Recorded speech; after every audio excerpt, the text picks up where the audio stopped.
Hi, everybody. Welcome to Buzzing About Romance. I am Leah, and on this episode, I'm giving you a quick shot of romance, but author spotlight edition. And on this spotlight, I am joined by debut author Edward Schmit.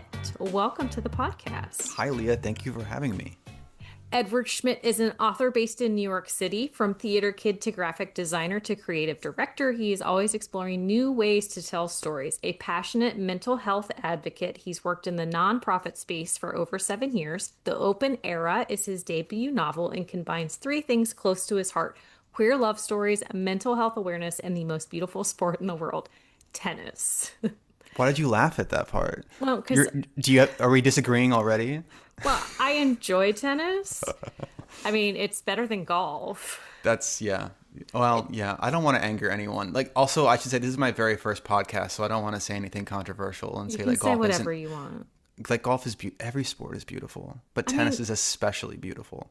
I enjoy tennis, but I enjoy more of a I'm going to maul you into the ground or into the boards type of sport because apparently I Like physical contact. yes, it's like the anger is all laid out. And Yeah. Yeah.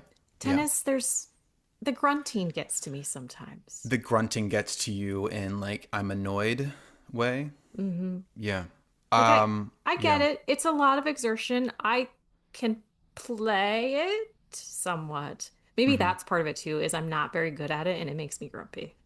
I think that anyone playing tennis, even at the top level, is upset with their performance of playing tennis. I'm That's sure. part of the game. Yeah. I certainly feel that way. I picked it up a few years ago, and I'm always upset with myself about my performance on the court. There's always So room for improvement. my sister-in-law played tennis in high school because she's like, I needed something to do. And so my youngest, she swims and she's like, she does it begrudgingly. And I'm like, you could try tennis. She's like, I don't think I want to do that. I'm like, okay. Because like I said, I enjoy it. It's just not one of my top 10. Yeah, yeah, yeah. Oh, you have top 10 in sports? Well, I mean, I probably not because I don't really watch Now I that want you to name many. 10 sports as quickly as you can. Well, hockey, baseball, football, soccer, rugby, golf, tennis, dance, swim, dive. I would have. That's really good. I would have gotten stuck on that question. I was a theater kid growing up, as you read in my bio, and Yeah. I did not care about sports whatsoever. It's very, very wild that I wrote a sports romance. But now I'm obsessed with tennis. Well, that's not a bad thing. So, when I was growing up, I danced, I played basketball, which that's another one I didn't name. I played basketball, I Oh, played now we have 11 softball. sports. There's 11 of them. This is But the LA Olympics. my brother he golfed, he played baseball, he played basketball. So we were at a lot of sporting things. Like Sports Center was like our morning wake up. Sure. So sports was always a big thing in my house growing up. I like it. Yeah. But before we talk about the Open Era, let's get to know you a little bit more because we've just dived right in. So, what made you write this book? A few years ago, I was looking for outlets to work on my mental health, and a great way to do that is to just get outside and work on your physical health too. And that was really never a huge priority for me. As I said, I was a theater kid growing up. I was just doing shows, musicals, plays for all of my life and did not care about sports. But I went to I've lived in New York City for a long time now, and I went to the US Open every single year just for the vibes though, just for the $24 drinks. honey deuces. Yeah, Yeah. exactly. But one year I just caught myself really getting into the matches, and I was like, well, I like watching tennis. I'm going to start playing it. So I took lessons. I took clinics. I found random strangers online to hit with, Yeah. and I became obsessed with the sport because I loved playing it. You're kind of each time you get out there on the court.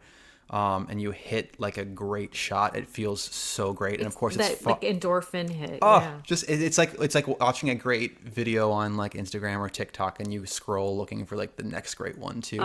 And of course they're you hit a thousand other terrible shots after that. Yeah. But you're Of still course. chasing that Right. next one. And that was it was just like everything about tennis was very exciting to me, and it became my entire personality, unfortunately, for my friends. I started watching it more on TV. I was reading anything that I could. I was watching any movie that was tennis related. And I started looking for openly gay players to watch and Okay. support. And there are a few openly gay women on tour, Mm-hmm. and there have been since Billie Jean King. Yeah. But at the time, there were zero openly gay men playing at the top level in tennis. And I wanted to know why that was. Mm-hmm. I couldn't get that question out of my head. And it turned into a novel. Okay. What would it be like to be the first openly gay man to compete in a Grand Slam? Well, and I mean, that's kind of a theme throughout male sports because you figure if you follow any like women's professional sport, which they don't get the notoriety that they should, but there often are openly gay women in every sport across the board. And men, it's a whole other world. Yeah. Yeah, and we are slowly seeing progress across like other major sports. Even in tennis, in the past 1 to 2 years, we've had two players um, come out, Hmm. and that's been amazing to see. One of them is from Brazil, and he played qualifiers in U.S. Open last year, Hmm. and I was just refreshing the schedule to see like when that match would actually be, because that's a pretty historic moment for Yeah. tennis. This book is about the first openly gay male tennis player to compete in like the main draw of a Grand Slam, but he made history competing in qualifiers. So Hmm. I was at that match. I rushed there. It was amazing to be there, and I can't wait to see more from him. Well, and to be a part of that moment must be just like watching it must have been like wonderful. It was wonderful for many reasons. It's just as just supporting him at that match and being there with it seemingly other queer fans who were Hmm. there to support, and also like seeing a piece of the book become reality Hmm. in a way was kind of surreal. Yeah. Uh, yeah, it was a great night at the U.S. Open. I've had many great nights at the U.S. Open. Oh, I'm sure. So here's a question. What is your favorite musical? Pippin is my favorite musical. Really? Yes. Why Pippin? um, uh, I think that it was one of my first introductions to musicals and in theater. I saw it pretty young. It was in a theater in Charleston, South Carolina. And I love a coming of age story. Hmm. And that is what Pippin is. Like you Yeah. start with like Corner of the Sky, and like that's what we're all trying to reach for and claim. And I love the journey that Pippin goes on of like Hmm. reaching for the stars and finding something more important and more meaningful than the stars, family. That's a great one. What's your take on Pippin? Why was that a shocking answer? It just is it isn't the go-to for most people. I Yeah, enjoy yeah, Pippin because yeah. like so my high school like we did the musicals and I was always a big part of those. Like I did a lot of the art like the backdrops and things with that because I was an art kid also. But then I like was in the musicals, but like and my brother and my sister were both in them. My brother actually like he was the lead in a lot of them. Like Hmm. when he was in high school and it's just Pippin is just one of those ones that it's not always the go-to. Yeah, yeah. I it was revived on Broadway a few years ago, and they the theme. I don't know if you saw it, Mm-mm. but like they did like a circus theme around it. Like that was Oh, the take, really? and That's it was a cool. very big spectacle. And yeah, it was just a cool revival. It's it's so neat. I like I that. like other musicals too, though. Let me find a more popular one to say. This is not a musical, but I really loved. I saw Oh Mary I've heard that is a few wonderful. months ago, and that is laugh out loud, smart, funny, Hmm. a great time. Yeah, I have heard such good things about that one. I unfortunately have not been to a show in a very long time. I think I was in college the last time I went to a musical. My one of my friends and I had like we did season passes to the Benedum, Uh and it huh. was like when Wicked first came to Pittsburgh, and we saw that, and we saw Cats, and I think we saw like a couple other things. Like Yeah. Cats is one of those musicals like you love to hate it. Yeah. it's still like in the end, it's fun to watch the cats It dance. is, but there's just something about it. You're like, oh man, I don't know if I like this, but you do like it at the same Yeah, time, but then you don't want yeah. to admit that you like it. Oh, Mr. Mistopheles. So are you a big reader also? Yes, I am, and that started like in third grade. I had a really great I don't know what language arts. What was it called in It was just elementary English school? I don't. back then. Yeah, Well, I'm not I sure don't. how old you are, but like when I was in third grade, it was just English. Yeah, I don't remember what that class was called, but the teacher's name was Miss Witt, Okay. and she instilled a love of reading in me. I think that my favorite, like we read Hatchet, and like there was a book called Shiloh, and then two Mm-hmm. sequels that followed. And I don't know, I fell in love with those stories, and like she had the classroom design so cool. Like it was pretty, like it wasn't lit very well, I guess, for reading. My eyesight is still fine, but like it was just very cozy, Uh-huh. and it was amazing, and it was a really great. She's just like really opened my eyes to the power of story, Mm-hmm. and helped me find books that I really liked, and also like I my entire family are big readers. Mm-hmm. My two grandparents on my mom's side are librarians or were Okay. librarians, and had a deep love for libraries, as we all should. Yeah. And so it's just, and they died a few years ago, Mm-hmm. and they had no idea I would ever write a book. They had supported me in like my short films that I made and like Yeah. on stage, but like I didn't have huge ambitions to ever write a novel. And they would be freaking out right now about all of this, like to be published Mm-hmm. by Penguin Random House and be talking to you right now. Like it'd be amazing for them. Well, I mean, it's nice to have that support system though, like, no matter what you're doing, because not Yeah, everybody has yeah, that. yeah. I'm very lucky. I have a wonderful family, and they're extremely supportive. So when you were writing your book, did you plan it out from start to finish and kind of outline it, or as you were writing, you just kind of let the words and the characters speak to you? It's a little bit of both, but I do like to know where we're going. Okay. I knew the beginning, middle, and the end. And then like it's tough in between because Hmm. like you wake up one day and I write in the mornings and like you'll complete a scene and you're like, well, I know where we're going. I don't know how to get there though. Right. So that was a lot of figuring things out. And for this book, I was taking a course from Curtis Brown Creative, which is Okay.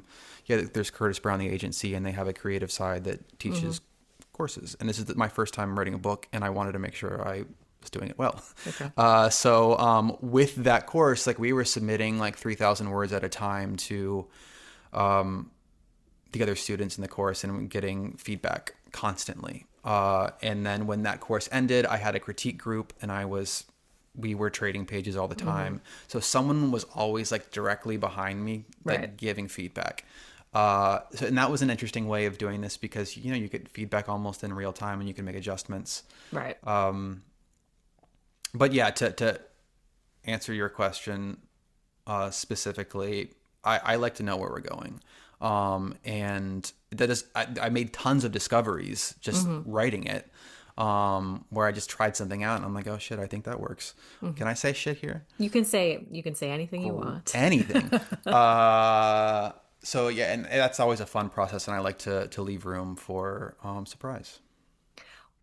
I tell every author that I do these interviews with, like, I love these are my favorite thing to do for the podcast because point A to point B, the journey is so different, but the end result is the same. Like, everybody has a different way that they write, and a different style they write, and a different method they write. Like, we were talking to an author, and she was saying that she just kind of lets it flow, but she will write out of order. I have an author who I'm friends with, and we refer to her as the Kelly Chaos because she is all over the place and like writes everything out of order and like moves stuff like, and it's just so fascinating to me, like how there's so many different ways to write a book, and Yeah, I love it. yeah. I fear that I'm kind of boring about it because like I do like to know where we're going, and I do not write out of order. No. Um, I mean, maybe one day I will, but I'm working on my second book right now, and it's in order. I like one scene to To lead to directly the next. inform, and I want to Hmm. make sure the transition I mean, is if it works for you, it works for seamless-ish. you. Yeah, but it's tough because like you are excited to write like a certain scene, and I get the temptation to like Hmm. go off and do that, but like I know that I need that scene to be informed by exactly what happened before that and what came before that, so I see it quite linearly It's right a tough now. word to say. It's tough work for 9:49 a.m. It is, yeah. I mean, early mornings are always the worst. There are some words they're just really hard to say no matter what. I was Also, telling, now I'm second guessing if linearly is a word. It doesn't even sound real anymore. Is it? It is, right? I mean, if you could put it on a Scrabble board, Yeah. I think you Yeah. can. That'd We get you some points. we played Scrabble recently and I challenged a word and I was wrong and I was Oh real mad no. because Wait, I so in lost. Scrabble, if you challenge a You word, lose your next turn. oh no. And it was my 12-year-old who put the word down. And I was Oh like, you've got to be no. kidding me. You second guessed your 12-year-old. I did. She's a smarty though. But I was, and What then there was the were, word? Do you remember the word? no, I don't even remember. Was it linearly? No, it wasn't that. What was it? No, I can't remember. And that's going to bug me. Who normally wins when you play Scrabble with your 12-year-old? It kind of goes hand in hand. It really, That's I mean, because you figure that's great. Scrabble's like it. There's intelligence, but there's strategy and chance because it depends on what tiles you Sure. pull.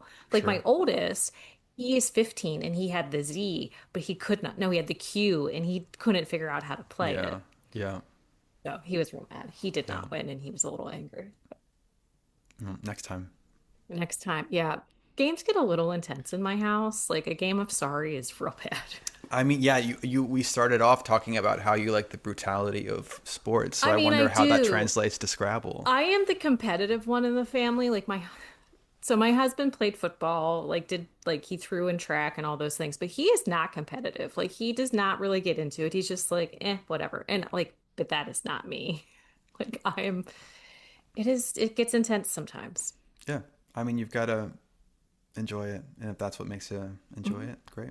Exactly. We cancel each other out. Like Sure, sure. it's a Yeah. good flow. Yeah, yeah. So the Open Air comes out June 2nd, 2026. It is your debut. It is a tennis book, but the mental health rep in this book and the way that you treated it and the anxiety aspects and the therapy aspects, like I love that because I think therapy, anxiety, all the mental health stuff, it's such a taboo subject still, even now in 2026, which makes me very angry. But I am such a big advocate. Like, I think everybody should go to therapy at least once in their life.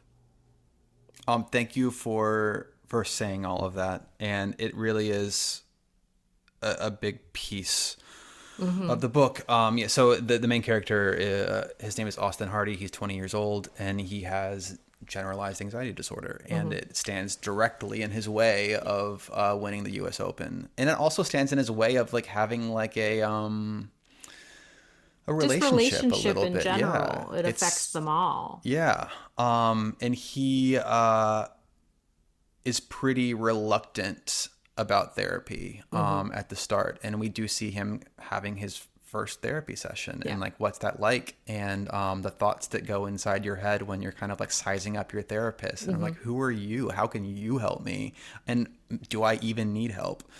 He does need help. Yeah. Spoiler alert. He needs some help, like we all do. And Hmm. I'm a huge proponent of therapy. It's helped me a lot in my life.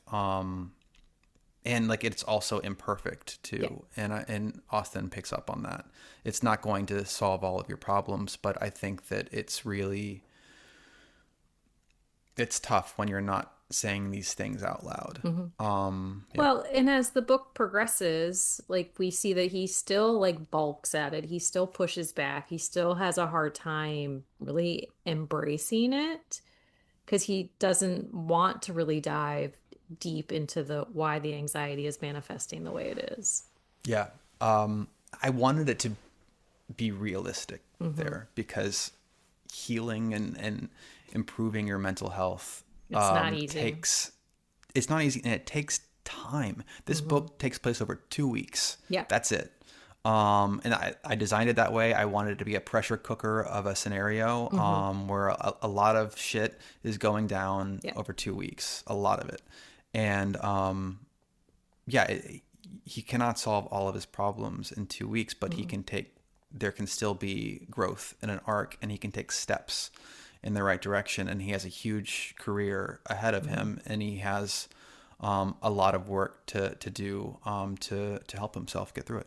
Well, and I think one of the things in the book too, the way you have it played out, like him being the first openly gay player, there's a lot of social media like interaction, not so much interaction, but the negative sides of it and how Yeah. it can create this downward mental spiral for a lot of people and how like when you separate that helps, but it's just always lingering in the back of your head. And it's like social media is great, but social media is also terrible at the same time. Yeah.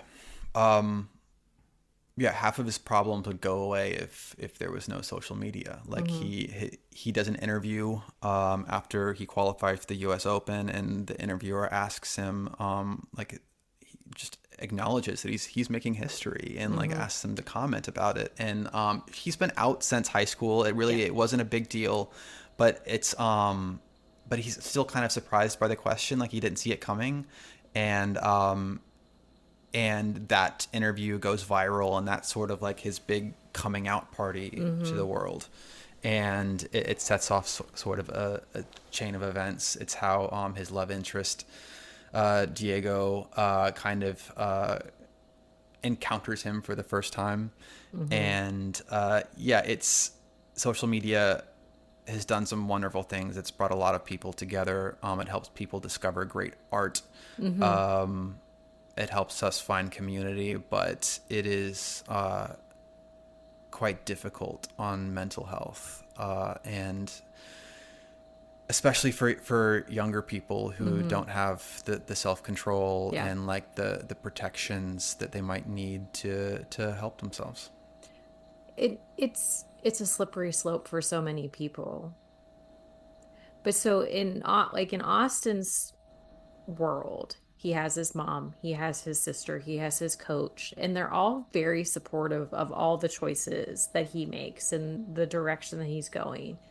But they are very worried about him too. And I think that the way that that storyline played out, it was such a valid thing because it's like they want him to succeed, they want him to do these things, but they're like, but not at the cost of yourself. And I think that's such a huge like part of the story too. And like not everybody has that either. It's like you hear so many like horror stories about like kid athletes who have coaches that just push and push and push. And it's like, then they don't like it anymore. Like Yeah. kids are like, you have to, I mean, and at 20, you're still pretty much a kid. And it's like you fall out of love with those types of things because you don't have the right style of support behind you. Yeah. Austin's coach, his name is Robbie. He was best friends with Austin's dad, and Austin's dad passes away a few years before the book starts, and Robbie feels this extreme sense of responsibility to protect him. And Robbie was a former pro player, and he kind of like comes out of retirement, so to speak, to coach Austin, and he's been his coach ever since juniors. But yeah, it's tough for Robbie because like he's a great coach and Austin is a really great player, and that's Austin's dream, is to become the best player in the world. But Robbie can help him get there, but he also sees the cost. He literally like playing out in Austin's health, his mental health, and he has to reckon with that. And this is a story told first person, straight through Austin's point of view. So we don't get an extreme like window into Robbie's head, but like we get glimpses of how difficult this is for him, and it's very complicated. So, what made you decide to keep it just in Austin's point of view? That was never ever a question for me. Like, Okay. I want you locked in on Austin. I want you inside of his brain, and I want you to feel what it's like to live with anxiety and to be on the court and to fall in love. And when you're falling in love or you have a crush on someone, you're always like, you're just, when it's new, even when it's old, you're like, do they really like me? Like, do they, I don't know. I think I see their behavior. I think they do, but I don't know. And Austin really gets in his head about it.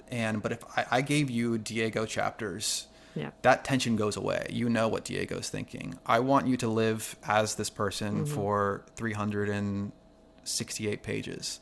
And yeah, just lock you in. When I'm reading, I oftentimes like I don't always love a book when it's told from a singular point of view. I feel like sometimes you need that other person's, but I think with Austin's book, like this book with Open Era, like the mental health journey and like the way in which Austin spirals so much throughout the book, I think that having those other chapters in a different point of view, no matter whose it would have been, would have pulled you out of that like headspace for it. Like, Yeah. because he's a soft character, but he's not a soft character at the same time. And I think adding a different style of character in it would have like messed with the flow. So I think that, like I said, I don't typically like it, but every once in a while I'll come across a book where it's like, I don't think I needed it. But and I think with this one though, I don't think we want to know Diego's headspace through a lot of the book, which I'm not going to really talk about that because that spoils it. But I think having his, it would have hurt the story. Yeah, it was never a question for me. I think Diego is an extremely interesting character, and I certainly could have written double the amount of the book if we wanted to see what was going on in his life more Yeah. closely. But yeah, I really wanted to put you on a roller coaster in one seat for 2 weeks, the U.S. Open, and you get it through Austin. So for the book, I assume that you've done research and the like how the US Open, like the training schedules, the timing schedules, because I mean, like I said, I watch tennis every once in a while, but I do not understand the intricacies of the background. But it's like they have hitting partners and like the schedules and the like the different courts and all those things. Like how was it researching all of that?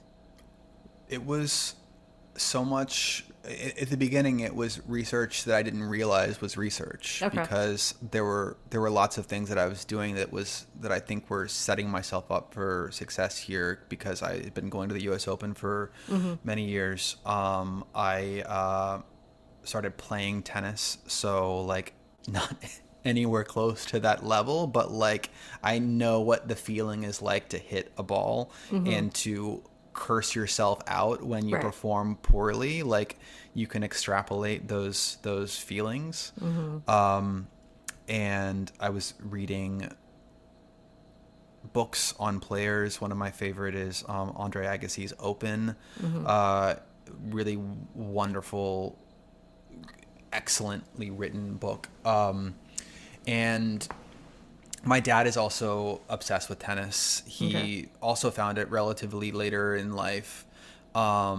And he is retired now, but he's a chair umpire for college matches. So he's like Okay. watching it and like living it a lot. So I had lots of questions, like small little detail questions for him. He also has a good friend who's a former pro player who's played at the U.S. Open, Okay. who I had direct access to. Hey, So like, you had yeah, an in. I had a slight in. And there's also a lot of great media around tennis now. There's a docuseries that Netflix did, that shows you a lot of behind the scenes. Players are very generous with what they show on social media. Hmm. So like all of those things combined like built this world inside Hmm. my brain, that I just had to translate onto the page. I mean, not knowing anything aside from the ball goes back and forth. Because honestly, It does do that. one thing I love about watching tennis is when they go to the crowd and their heads just move back and forth. Yeah, yeah, yep, yep. It's You like got watch the that ball. is I Well, would. the trick is to sit behind the baseline so you don't have to move your head. Oh, well, Yeah, there you go. and there you go. I it's just I don't know.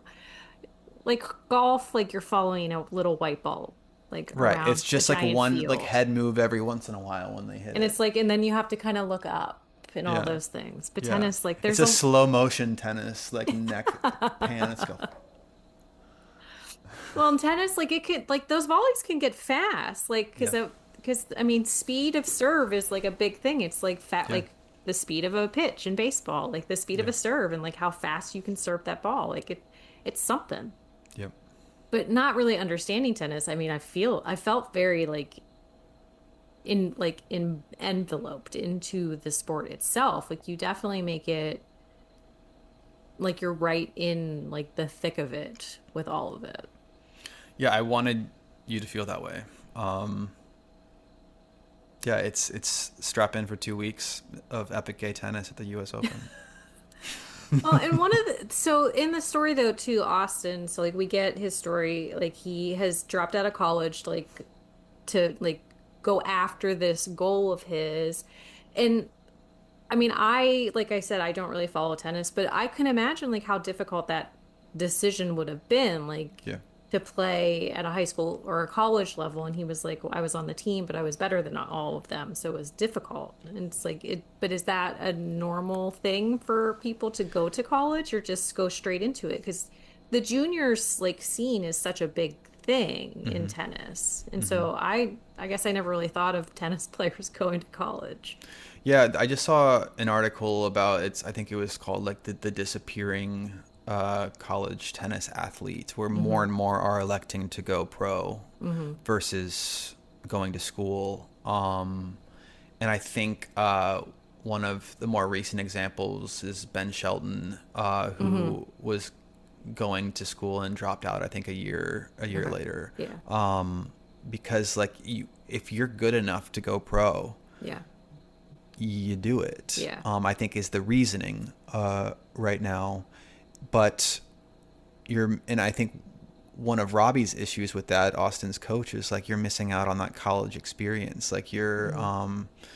you go straight to career and you don't get to develop yourself as a person and make Yeah. all the Dumb college mistakes. decision. Yeah, the dumb college decisions that you can make safely in that environment, and you learn Hmm. about yourself, versus straight to tour, traveling 11 out of 12 months. It's growing up very fast, Yeah. and I Austin still has a whole lot of growing up to do. He does, and I think, but I think that you really portrayed him like you have him like this multi-layer person where he is mature in some ways, very immature in other ways, but still in a lot of ways trying to figure out like who he is as an individual and not like part of his family, but also like him as an individual in the tennis world, but personally as well. Yeah, yeah. I mean, he's like you said, he's 20 years old. He's Hmm. a kid, The frontal and lobe like has not fully formed yet. right, right. Yeah, and we're stuck with that for 360 pages. He has a lot of growing up to do, Mm. and you see that happen on the page. And yeah, it's also about like discovering yourself too in the public eye. Right. He he needs some media training. Like he kind of does whatever he wants for these interviews, and then creates a bit of a scene, and then like guarantees that he gets more questions that poke at that later on. He's sometimes his own worst enemy. Hmm. But yeah, he also there's a scene, a chapter early on where he encounters a younger fan Hmm. who really looks up to him, and It really Austin. takes him like a second, and I think it really catches him off guard that it occurred. 'Cause he's pissed that he's not getting questions about his athleticism and like Hmm. how, his performance, and instead the media is focused on asking him about his sexuality, Yeah. and that he doesn't like that. But then he sees the other side of the coin where like he is becoming this role model whether he wants to or not, Hmm. and with that comes a lot of responsibility, Hmm. as a quote from Spider-Man, I think, addresses. With a great forehand power. comes lots of responsibility. So, what is next for you? Or are you allowed to talk about it? Because I know with trad stuff, sometimes you can, sometimes you can't. I can say this. I am working on a second book. You will see it in 2027. It is unrelated to the open era, but it is also a queer romance summer adventure. Okay. Well, thank you so much for taking time out of your morning and stopping by and chatting. Thank you so much for having me. This has been great. Thanks, Leah. And until next time, happy reading, everybody.